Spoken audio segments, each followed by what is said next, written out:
नमस्कार, सत श्री अकाल, आदाब। मैं रुचि कुमारी स्वागत करती हूँ आपका मेरे चैनल पे सेल्फ स्टडी पे। तो आज हम डिस्कस करेंगे अपना जो सब्जेक्ट है वो हिस्ट्री डिस्कस करेंगे। हिस्ट्री मुझे तो ये हिस्ट्री पसंद नहीं था, बिल्कुल ही इंटरेस्ट नहीं आता था, लेकिन फाइनली मैंने जब धीरे धीरे पढ़ना स्टार्ट किया तो मुझे इंटरेस्ट आने लगा। एंड आई होप आपको भी इंटरेस्ट आएगा जब मैं बताऊँगी तो। और काफ़ी इंटरेस्टिंग है ऑब्वियसली, तो एक पढ़ाने वाला भी इंटरेस्टिंग होना चाहिए और साथ में पढ़ने वाला भी उसको इंटरेस्ट लेने वाला होना चाहिए। तो these are the most important two things कि वही है, इंटरेस्ट दिलाने वाला होना चाहिए और इंटरेस्ट लेने वाला होना चाहिए। ठीक है, तो हम और ये जो मैं हिस्ट्री बता रही हूँ, बताने जाऊँगी या बताऊँगी, तो ये क्या होंगे आपके जितने भी कॉमन एग्ज़ाम है ये हेल्प करेंगे, बिल्कुल ऑब्वियसली करेंगे कुछ पॉइंट्स। तो आज मैं बोर्ड पे ना बता के आपको ऐसे ही मॉक से बता दे रही हूँ डायरेक्टली, ताकि आपको थोड़ा सा क्या लगे, बोरिंग ना लगे। बोर्ड पे पढ़ाऊँगी तो लगेगा कि बस पढ़ना ही नहीं, और ऐसे बताऊँगी तो हो सकता है आपको थोड़ा लगे कि हाँ स्टोरी बता रही हूँ थोड़ा सा। तो उस टाइप में, स्टोरी टाइप में अगर हम कुछ भी चीज़ें बताते हैं तो वो ज़्यादा क्या करती हैं, याद हो जाती हैं जल्दी। ठीक है, तो हम अपना स्टार्ट करते हैं। फर्स्ट हिस्ट्री के बारे में अगर हम पढ़ें तो हिस्ट्री एक ग्रीक वर्ड है। हिस्ट्री क्या होता है? ग्रीक वर्ड होता है, जो कि कहाँ से आया है? हिस्टोरिया से आया है। और जो हमारे हिस्ट्री के फादर कहलाते हैं वो हमारे कहलाते हैं हेरोडोटस। ठीक है, तो उनके नाम पे ही हिस्ट्री पढ़ा है, हेरोडोटस उससे रिलेटेड। और ये हमें कहाँ से पता चला है? हेरोडोटस ने एक बुक लिखी थी, उसका नाम था हिस्टोरिका। ठीक है, हिस्टोरिका से हमें क्या मिली है? हिस्ट्री के बारे में पता चला है। इसीलिए हमने क्या बताया, उनको फादर माना है, किनको? हेरोडोटस को। ठीक ना, जो हम पढ़ने जाएंगे अपने इंडिया की हिस्ट्री, तो इंडिया की हिस्ट्री क्या है? 3 पार्ट में डिवाइडेड। 3 पार्ट में, फर्स्ट में कौन है? फर्स्ट में हमारी एंशंट हिस्ट्री है, सेकंड में मिडाइवल हिस्ट्री एंड थर्ड में मॉडर्न हिस्ट्री। एंशंट में जो बहुत पहले था, बहुत मतलब बिल्कुल ही पहले। ठीक है, और जो मिडाइवल हो गया वो बीच का हो गया, जब मुगल बादशाह वगैरह जब थे तब की बात है। ठीक है, और एंशंट का बताया जब ये सब कुछ था नहीं, जब बिल्कुल ही अलग था। जैसे हमने इंडस वैली सिविलाइजेशन वगैरह है, तो ये हमारा ये एंशंट में आ जाता, जो कब का मतलब बहुत ज़्यादा ही पहले ख़त्म हुआ था, जिसके बारे में हमें बाद में पता चला। फिर उसके बाद मिडाइवल में तो बताया है कि मुग़ल सल्तनत ये सब हो गया, दिल्ली सल्तनत। उसके बाद हमारा मॉडर्न हिस्ट्री में आ जाएगा। तो मॉडर्न हिस्ट्री में हमारे जैसे ब्रिटिशर्स आए हैं हमारे इंडिया में, फिर क्या क्या रिवोल्यूशंस हुए हैं, कौन से वॉर हुए हैं। ठीक है, तो ये हम सब उसमें पढ़ेंगे, वहाँ से लेकर लास्ट जब हमें आज़ादी मिली है तब तक। ठीक, तो ये हमारे किसके बारे में हो गई? एक पार्टीशन हो गया हिस्ट्री का। ठीक है, 3 पार्ट में हो गया ना। उसमें भी आता है हमारा एंशंट हिस्ट्री में भी क्या आते हैं हमारे? प्री हिस्ट्री, प्रोटो हिस्ट्री, ठीक है, एंड पोस्ट हिस्टोरिक पीरियड। ठीक है, pre historic period, proto historic period and post historic period. ठीक है, तो इसमें हम अलग अलग विशेषताएं पढ़ते हैं। तो इसके बाद हम पढ़ेंगे क्या?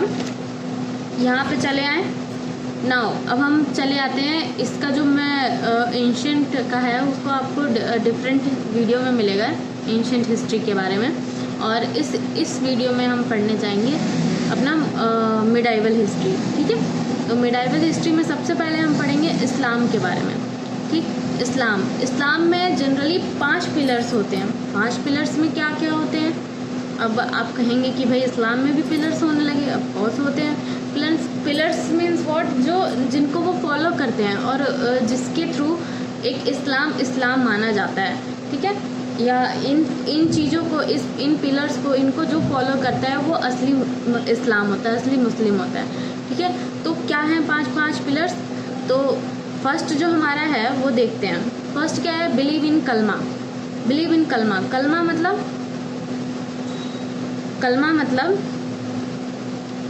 कलमा मतलब ये हुआ कि जो हमारे जो इस्लाम में है, ये माना जाता है कि जो अल्लाह को इमेजिन नहीं कर सकते, जिसकी वजह से इमेजिन नहीं कर सकते, तो उनकी जो मैसेज है वो उनका एक जो स्पेशल दूत होता है वो वही आके पहुंचाता है, तो उनमें बिलीव करना है, उनको मानना है।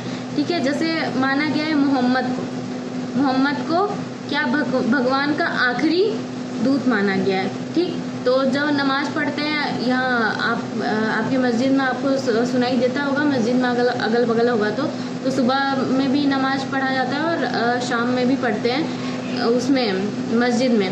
ठीक है, तो इसका मतलब ये होता है कि अल्लाह क्या है, अल्लाह एक है और उनको इमेजिन नहीं कर सकते, इसीलिए वो लोग क्या करते हैं, इमेजिन ही नहीं जब कर सकते हैं तो इसलिए उनकी मूर्ति ही नहीं होती है, इसलिए वो वहाँ पे मस्जिद में जाएंगे तो आपको मूर्ति नहीं मिलेगी। और ये मूर्ति पूजा बिल्कुल नहीं करते हैं, उस पर विश्वास भी नहीं करते हैं। और इनका मानना ये है कि मूर्ति पूजा करना मतलब उसकी तौहीन करना, भगवान की तौहीन करना कि हम पत्थर की पूजा कर रहे हैं। ठीक है, तो ये हमारा हो गया फर्स्ट। ठीक है, कलमा का मतलब ये हुआ, तो बिलीव इन कलमा मतलब इस पर विश्वास करना होगा।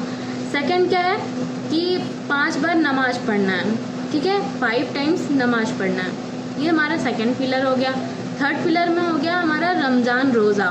ठीक है, रमज़ान रोज़ा मतलब जो रमज़ान का टाइम आता है, अभी फ़िलहाल में गया भी है, जो रमज़ान का टाइम आता है तो रमज़ान के टाइम में क्या रोज़ा रखते हैं। तो एक असली मुस्लिम जो होता है, असली इस्लाम धर्म को जो मानता है वो रमज़ान का रोज़ा रखता है। ठीक है, फिर जो चौथा है वो हज है। हज में क्या कि मतलब एक ना एक मुस्लिम जो है वो अपने लाइफ टाइम में एक ना एक बार उसको हज करने जाना है। कहाँ पे? मक्का मदीना, जो कि कहाँ? अरब में। ठीक, वहाँ पे वो हज करने जाते हैं। तो ये हमारा चौथा हुआ।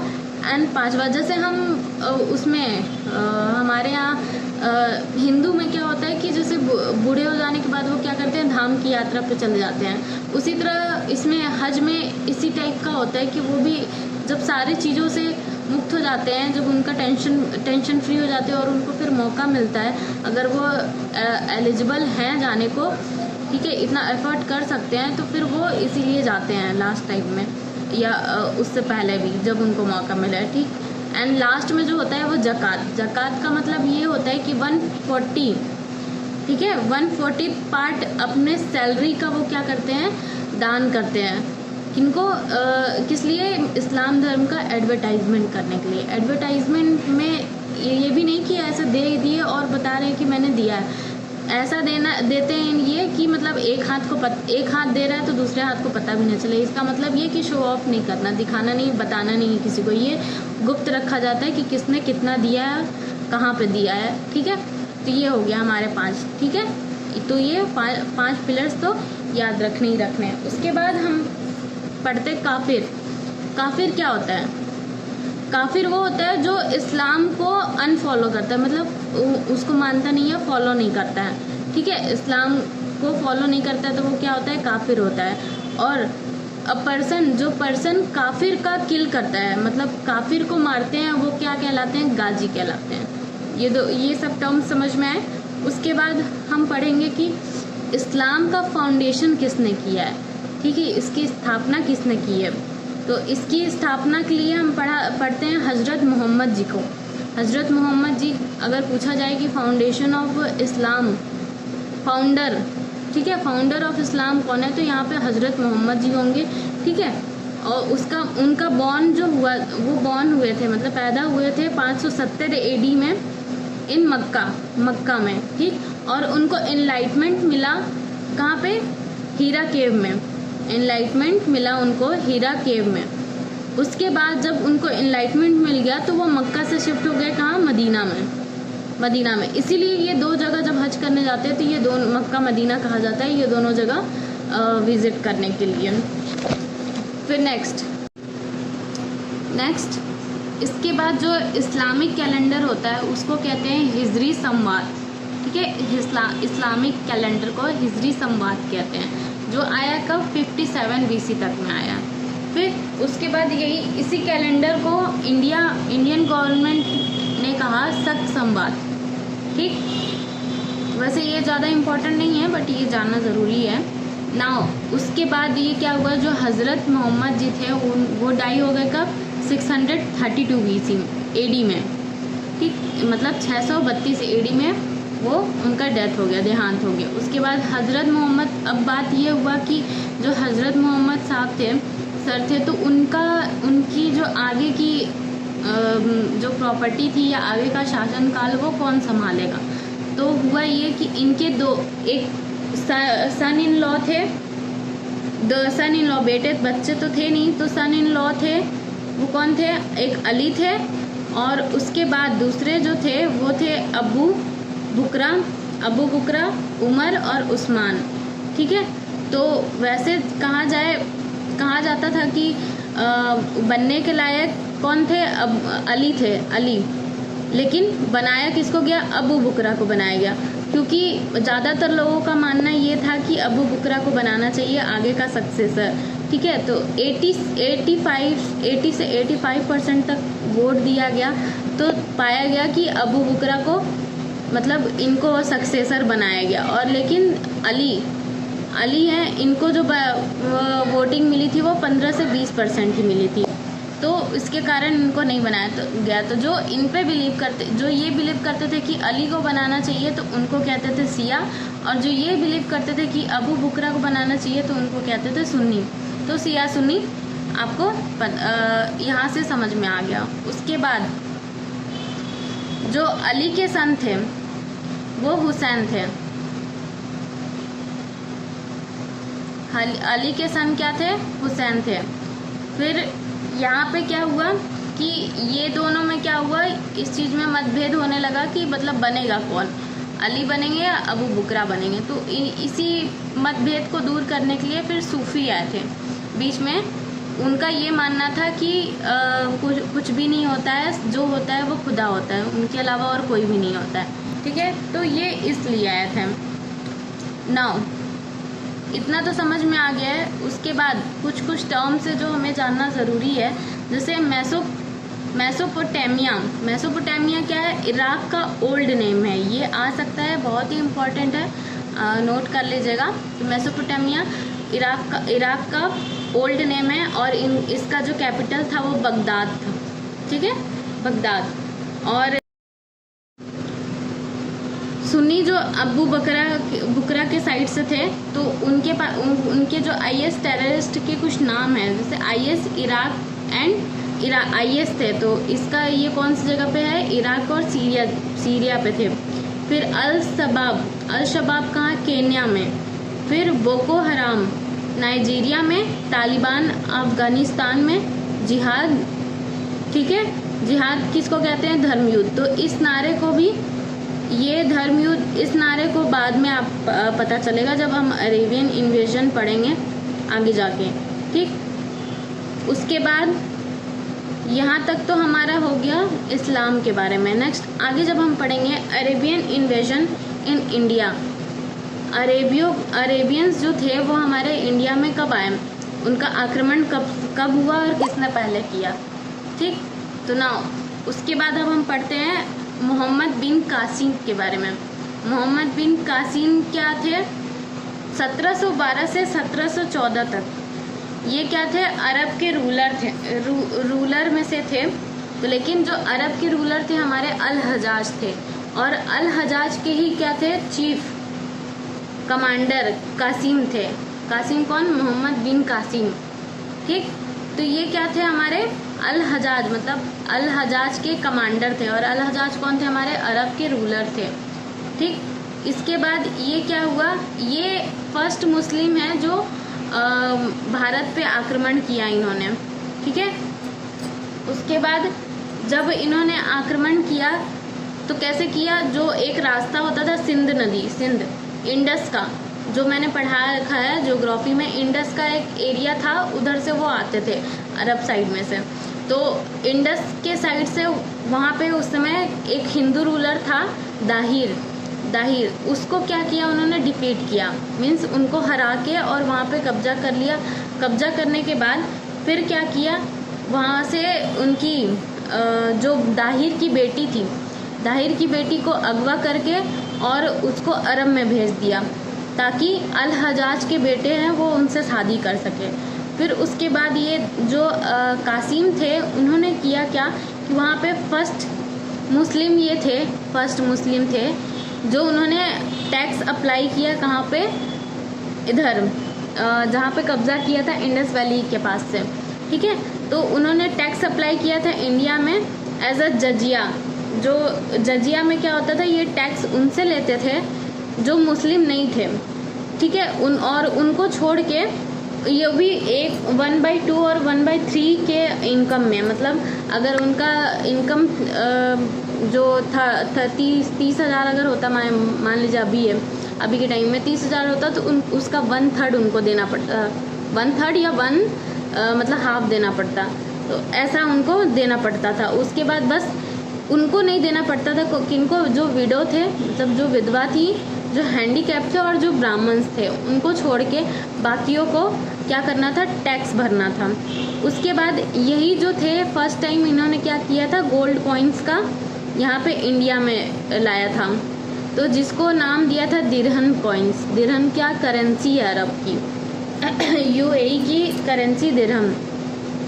फिर और इन्होंने क्या किया था, अरेबियन हॉर्सेस को वहाँ से लेके आया। तो इनके पास ज़्यादा कुछ काम वाम था नहीं, मतलब अरब में तो ज़्यादा कुछ है नहीं, अभी भी तो है, तो ऑयली है, मतलब तेल ख़त्म तो खेल ख़त्म, वही वाला बात है, सही। और कुछ वहाँ पे हो नहीं सकता है, पानी की भी बहुत किल्लत रहती है। वहाँ पे होता क्या है, डेट्स होते हैं, खजूर होते हैं, ठीक है। तो वो वहाँ पे उसका ही क्या करते थे, फार्मिंग और हस्बेंड्री करते थे डेट्स का, ठीक, हार्वेस्टिंग और हस्बेंड्री दोनों। और यहाँ पे भी आके उन्होंने ही फर्स्ट टाइम क्या किया था, इंडिया में इस चीज़ का खेती का स्टार्ट किया था। तो यहाँ पे भी पता चला उसके बारे में। और उसके बाद फिर ये हुआ कि जो मॉनसून वर्ड थे वो भी अरब से ही आया है, मॉनसून, जो मैं ज्योग्राफी में पढ़ा रखा है। फिर they are also drawn atlas भी उन्होंने ही लाया था, ठीक। फिर उसके बाद उन्होंने क्या किया, 2 बुक को ट्रांसलेट किया अरेबिक में। वो कौन कौन सी बुक है ये भी पूछ सकते हैं। बुक्स के नाम बीच बीच में जो बताते जा रही हूँ वो आपको ध्यान से इसको पॉइंट आउट कर लेना, जो इम्पोर्टेंट है। कौन कौन सी बुक है जो अरब में किया है, एक चरक कौन सी है, चरक संहिता, जो कि किस लिए है, मेडिसिन के लिए है। मेडिसिन की जो बुक थी उसको उन्होंने क्या किया, अरेबिक में चेंज कराया। नाउ उसके बाद हम आते हैं दूसरी, सेकंड है पंचतंत्र। और जो बहुत ज़्यादा मोस्ट फेमस है वो कौन सी है, बाइबल है, एंड सेकंड क्या है, पंचतंत्र है। तो इसको क्या किया इन्होंने, चेंज कराया किसमें, अरेबिक लैंग्वेज में, और इसका नाम क्या हो गया, कलीला वदिमना, इसमें चेंज करा दिया। तो ये इम्पॉर्टेंट चीज़ें थी। उसके बाद जब वहाँ पे जो मैंने बताया था, दाहिर की बेटियों को कासिम ने क्या किया था, भेज दिया था अरब में अल हजाज के बेटों से शादी करने के लिए। तो उन्होंने वो वहाँ पे क्या किया था कि भड़का दिया था, उनकी बेटी ने। भड़काया कैसे था कि वहाँ पे जब जाने के बाद वो तो देख के बहुत खुश हुए थे। उसके बाद जब वो शादी कराने जा रहे थे तो उनकी बेटियों ने कहा कि जो कासिम है उसने तो पहले ही हमारी जो है इज्जत पे हाथ डाल चुका है, उसके बाद हमें भेजा है, ठीक है। तो इसके वजह से जो अल हजाज था उसको बहुत गुस्सा आया, वो इतना ज़्यादा खफा हुआ कि उसने तुरंत इंडिया से वापस बुलाया उसको, कासिम को, और उसके बाद तुरंत फांसी पे चढ़ा दिया। तो यहाँ पे उसका किस्सा ख़त्म हो गया, ठीक है। और यहाँ पे कुछ समय बाद क्या हुआ कि उनकी भी जो अल हजाज थी उनकी भी कुछ तबीयत ठीक नहीं रहती थी, तो उसके बाद कुछ दिन के बाद वो भी गुजर गए।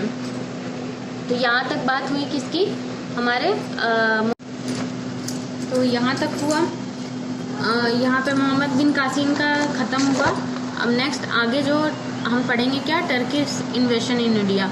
उसके पहले हमने पढ़ा था क्या, अरेबिक इन्वेशन इन इंडिया, मतलब अरेबिक से जो अटैक हुए हैं अरब साइड से वो। और नेक्स्ट जो अब हम पढ़ेंगे टर्किश।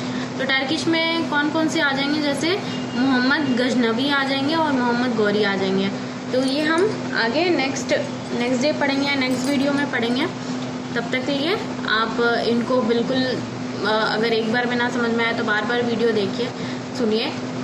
ऑब्वियसली इंटरेस्टिंग तो लगेगा ही। उसके बाद जो आने वाला है जो मोहम्मद गजनवी का हो गया, मोहम्मद गौरी का जो है किस्सा या जो है पीछे वाली हिस्ट्री, काफ़ी इंटरेस्टिंग है। आई होप आपको भी इंटरेस्ट आएगा और ऑफकोर्स डेफिनेटली आएगा, आप लेना चाहें तो, ठीक है। It's all depends upon you now. तब तक लिए आप मेरी वीडियो में और कुछ समझ में ना आया हो और कोई कमेंट रह गया, कोई डाउट रह गया, तो बिल्कुल कमेंट बॉक्स में आप कमेंट करके पूछ सकते हैं आपके जो डाउट्स हैं। और जो मैंने सन बताया, जिसमें जो सन है वो ही ज़्यादा इम्पोर्टेंट है, बाकी जहाँ सन की इम्पोर्टेंस नहीं है वहाँ मैंने नहीं बताया है ना। तो आगे हम पढ़ेंगे अपना मोहम्मद गजनवी के बारे में। तक लिए थैंक यू सो मच।